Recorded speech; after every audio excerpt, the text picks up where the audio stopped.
je retrouve ce livre saint, et il y contient 2500 écritures sur la gestion de l'argent et sur les possessions. Et j'ai commencé à lire des gens comme Ron Blue, Larry Burkett et Howard Dayton, qui ont été les premiers dans le monde chrétien de l'ère moderne à parler de ce que la Bible dit sur l'argent. Et j'ai été stupéfait. Et j'ai commencé à vivre selon ces principes et ils ont fini par fonctionner. Je ne vais pas vous dire que ça a été instantané. Ce ne fut pas instantané. Si vous cherchez à devenir riche rapidement, Dieu n'est pas dans ces affaires de micro-ondes. Cela va prendre du temps. Nous avons donc découvert qu'il y a 5 choses que si vous les faites avec l'argent sur une période de temps, généralement 10 ou 15 ans, vous construirez un patrimoine. 100% du temps. Je ne sais pas quel niveau parce que je ne peux pas prédire les accidents de voiture et le cancer. Je ne peux pas prédire les tragédies et je ne sais pas quels seront vos revenus. Mais si vous travaillez et que vous faites ces 5 choses, vous construirez un niveau de richesse très solide, 100% du temps. Et ce n'est pas un quelconque truc de prospérité, ce n'est pas non plus mystique ou magique. Quand j'aborde ces 5 choses, elles sont toutes de bon sens. Mais le bon sens est si rare maintenant. C'est comme avoir un super pouvoir. Et quand vous vous connectez au bon sens du divin, ça change tout. Alors regardons les 5 choses. La première consiste à s'établir un budget. Un plan écrit. Jésus a dit, « Lequel d'entre vous, ayant l'intention de construire une tour, ne s'assied pas d'abord et ne compte pas le coût, à moins d'arriver à mi-chemin et d'être incapable de finir. » Et tous ceux qui le voient commencent à se moquer de lui et disent, « Cet homme a commencé à construire et n'a pas pu terminer. » Voilà un autre chrétien qui ne peut pas payer ses factures. Tu dois faire un budget sur papier, dans un but précis avant le début de chaque mois. Si vous travaillez pour une société appelée X machin, et que vous gérez l'argent de cette entreprise, de la même manière que vous gérez votre argent actuellement, vous allez vous-même vous licencier. Vous savez qu'on a un mauvais rapport avec l'argent. La Bible dit que celui qui est impulsif exalte la folie. La folie est le verbe qui désigne un fou en action. Il est impulsif comme un fou en action. Vous savez qui est déjà passé par là? Moi. Et nous sommes désorganisés. Nous n'avons pas de plan. Rien n'est écrit, et on a le culot de prier notre Père Céleste, le Créateur du ciel et de la terre, et dire « Seigneur, je manque de conduite. Je suis horrible et je suis incompétent. Mais quand même, envoie-moi plus d'argent. » Ce à quoi il nous regarde et dit « Non. C'est dans la Bible. Parabole des talents. Le maître donne à 3 serviteurs une somme d'argent à gérer. Il revient plus tard, 2 d'entre eux l'ont bien géré, un autre non. Celui qui ne l'a pas bien géré, non seulement il ne lui a pas donné plus, mais il lui a enlevé l'argent qu'il avait, et l'a donné à celui qui avait le plus, qui avait le mieux géré. Et puis il y a cette écriture sur l'inégalité des richesses. Il est dit juste après, ceux qui sont fiables dans les petites choses obtiendront plus à gérer. Il y a plusieurs années, mon fils qui venait d'avoir 25 ans, a décidé qu'il voulait une Corvette toute neuve. Ce à quoi je l'ai regardé et j'ai dit, « Je suis un père affectueux. Mais non, tu ne peux pas avoir une Corvette neuve. Bien que cela semble être une bénédiction pour toi mon fils, elle fait 465 chevaux. Elle a une carrosserie en fibre. Elle passe de 0 à 100 km en 3,1 secondes. Le problème c'est que tu es un conducteur incompétent.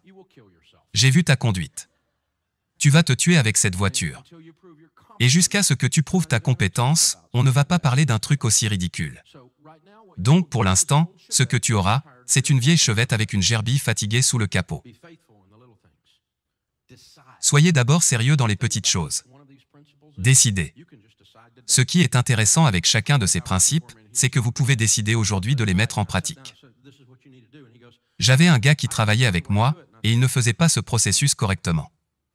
Et je me suis assis et je lui ai dit, « Voici ce que vous devez faire. » Et il me répond, « Eh bien, ce n'est pas comme ça que je le fais. » Et j'ai dit, « Alors change. » Et il répond, « Eh bien, je ne suis pas comme toi. » Et je lui ai dit, « Dans ce cas, change. Tu peux décider aujourd'hui d'être bon. Change aujourd'hui même. » Vous pouvez décider, quand vous rentrez chez vous, vous pouvez décider de faire un budget aujourd'hui, sortez le bloc-notes jaune, ou allez sur budget gratuit en ligne, chaquedollar.com. Vous pouvez décider aujourd'hui et vous dire, je vais commencer à bien gérer mon argent, aujourd'hui. Parce que vous allez continuer à obtenir ce que vous avez toujours obtenu, si vous continuez à faire ce que vous avez toujours fait. Vous le savez. On récolte ce qu'on sème. Et le deuxième principe est que vous devez vous débarrasser de vos dettes. Maintenant, la Bible dit, le débiteur est l'esclave du créancier. Et c'est vrai. L'emprunteur est l'esclave du prêteur. Pensez-y.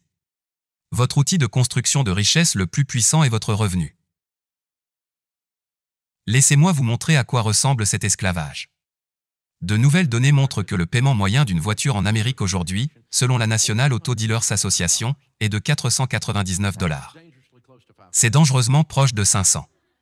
Si vous prenez 500 $ par mois et les investissez de 30 à 70 ans dans un fonds de croissance décent, vous aurez 5,6 millions de dollars. Voilà ce que vous coûte le paiement d'une voiture. Alors, qui vous avez rendu riche? General Motors, Ford, Lexus, Toyota. Qui? Vous avez rendu quelqu'un riche. Et vous roulez avec une voiture que vous ne pouvez pas vous permettre.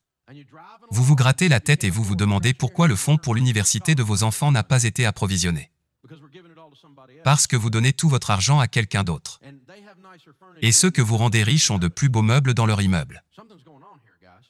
Les gars, il se passe quelque chose ici. Je ne me prends à personne. Pensez-y.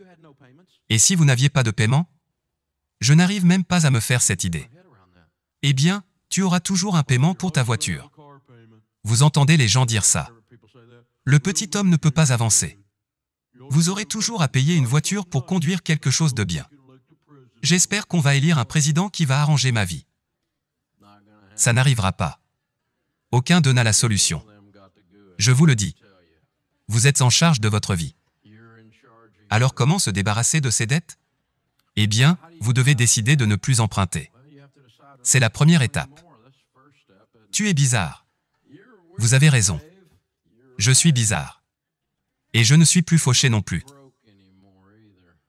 Troisièmement, une fois que vous avez remboursé vos dettes, vous devez veiller à développer des relations de qualité.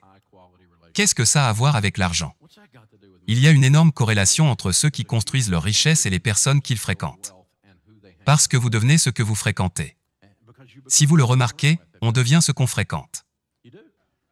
Vous ne laissez pas vos enfants traîner avec des petits délinquants juvéniles du quartier, n'est-ce pas? Si le petit Johnny est dans les rues, vous ne laissez pas votre enfant courir avec le petit Johnny parce que vous savez que vous allez avoir une tête de mauvaise herbe dans votre maison, non? Et vous savez cela. Les études ont montré que sur une période de 10 ans, votre revenu se rapproche de 10 à 20% de la moyenne des revenus de vos 10 amis les plus proches. Parce que vous avez les mêmes habitudes qu'eux. Vous avez les mêmes attitudes qu'eux. Si vous voulez apprendre les Écritures, fréquentez des gens qui connaissent les Écritures. Si vous voulez avoir une bouche sale, fréquentez des gens qui ont une bouche sale. Vous l'aurez. Vous ne pouvez pas vous empêcher de le devenir. Vous deviendrez ce que vous fréquentez. La quatrième chose dont vous avez besoin, c'est épargner et investir. De précieux trésors et de l'huile sont dans la demeure du sage, mais l'homme insensé les engloutit. Les personnes sages économisent de l'argent. C'est ce que cette phrase veut dire.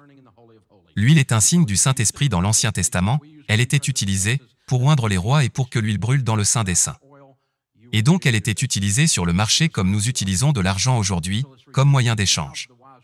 Si vous aviez une carafe d'huile, vous étiez prêt à faire des affaires, et c'est un signe de richesse. Alors relisons autrement cette phrase. Dans la maison des sages, il y a des réserves d'argent. Les gens sages économisent de l'argent. Pourquoi?